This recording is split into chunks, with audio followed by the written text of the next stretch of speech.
नमस्कार, जय हिंद। आपका स्वागत है हंस अकेडमी चैनल पर। आज का जो टॉपिक लाए हैं वो प्राकृतिक वनस्पतियां हैं। तो प्राकृतिक वनस्पतियां भारत में 5 प्रकार की वन पाई जाती हैं। वनस्पति किसे कहते हैं? पौधे के समूह को वनस्पति कहते हैं। पौधों के समूह को कहते हैं वनस्पति। इसमें से एक वनस्पति होती है कि अक्षत वनस्पति। अक्षत वनस्पति किसे कहते हैं? जहां पर मानव का किसी प्रकार से दोहन ना हुआ हो, ठीक है, मानव के हस्तक्षेप से रहित प्राकृतिक वनस्पति को अक्षत वनस्पति कहते हैं। अगर हम वर्गीकरण की बात करें, भारत में कितने प्रकार की वनस्पतियां पाई जाती हैं, तो मुख्यतः 5 प्रकार की पाई जाती हैं। सबसे पहले हम चर्चा करते हैं कि सदाबहार वन। तो उष्णकटिबंधीय सदाबहार वन कौन से क्षेत्र होते हैं जहां पर उच्च तापमान और अधिक वर्षा क्षेत्र होती है? पश्चिमी घाट का जो पश्चिमी ढलानी क्षेत्र है, यहाँ पर उष्णकटिबंधीय सदाबहार वन पाए जाते हैं। ये सदा हरे भरे रहते हैं। यहाँ तापमान ज़्यादा, वर्षा ज़्यादा होती है, ठीक है। यहाँ पर जैव विविधता पाई जाती है। यहाँ पर प्रमुख रूप से जानवर हाथी है, शेर है, चीता है, मतलब जो विल्ड एनिमल है ना, वो पाए जाते हैं। इन वनों का अगर हम विस्तार करें तो पश्चिमी घाट में जो सह्याद्री है ना, सह्याद्री महाराष्ट्र और गोवा में सह्याद्री वाले क्षेत्र में उष्णकटिबंधीय जो सदाबहार वन है उनको, ठीक है, शोलास कहते हैं। शोलास कहाँ पर? ये वाले एरिया में पश्चिमी घाट में महाराष्ट्र और गोवा में उष्णकटिबंधीय सदाबहार वनों को शोलास कहते हैं, ठीक है। अगर हम बात करते हैं कि प्रमुखता इन वनों में कौन कौन से वृक्ष पाए जाते हैं, तो महोगनी है, आमनूस है, बेंत है, सिनकोना है, ठीक है, और रबर है, जारुल है। प्रमुखता ये वन पाए जाते हैं। ये मसालों बागानों के लिए बहुत महत्वपूर्ण है, क्योंकि मसाले कहाँ? तापमान ज़्यादा और वर्षा ज़्यादा।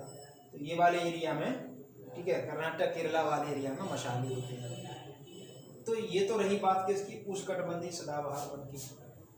अब अगला चर्चा करते हैं पर्णपाती या पतझड़ वन।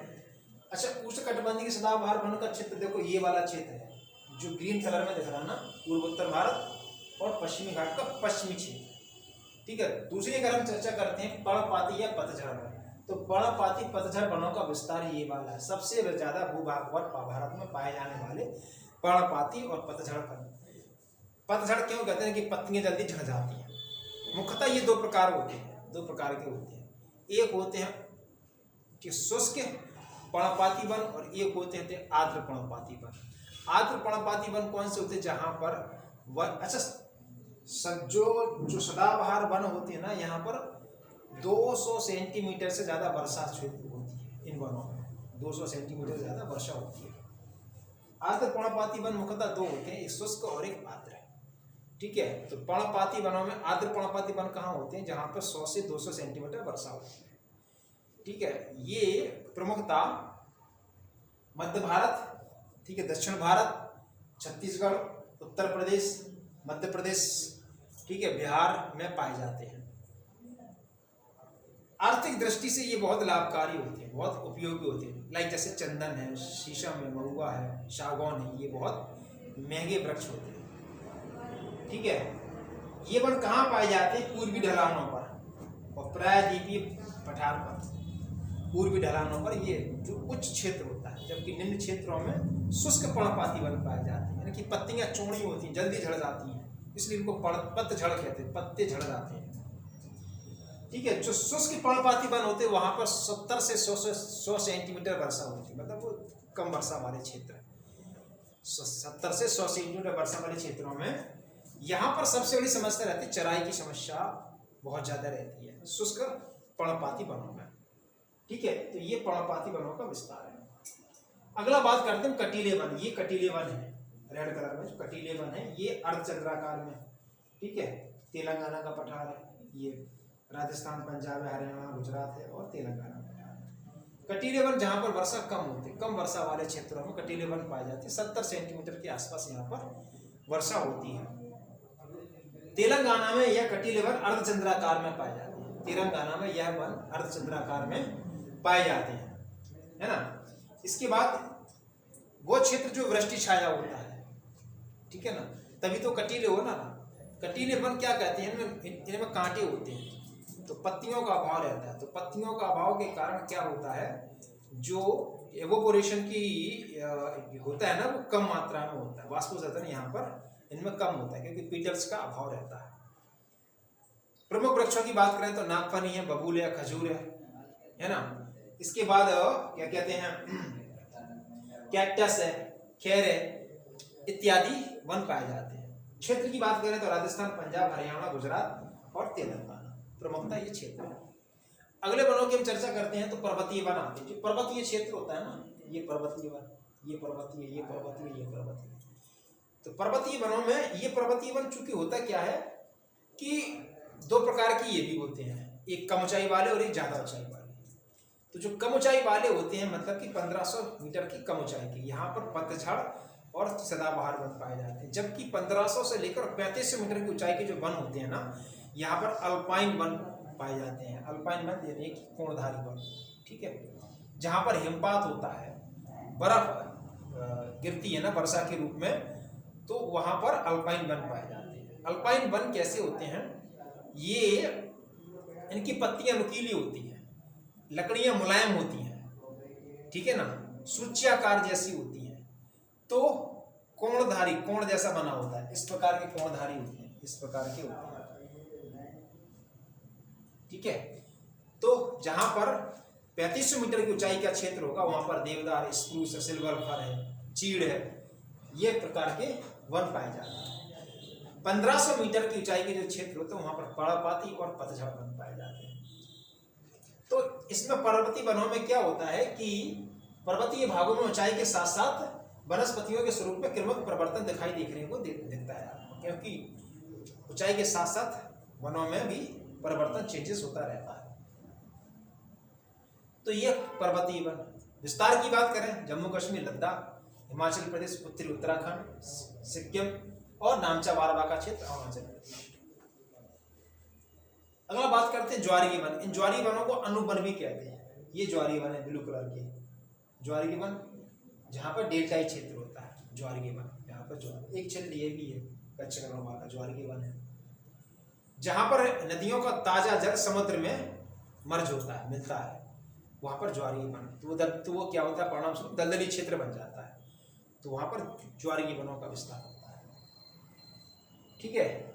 यहाँ पर भी जैव विविधता पाई जाती है, यहाँ पर भी जैव विविधता पाई जाती है। डेल्टाई क्षेत्रों में ज्वारीय वन पाए जाते हैं।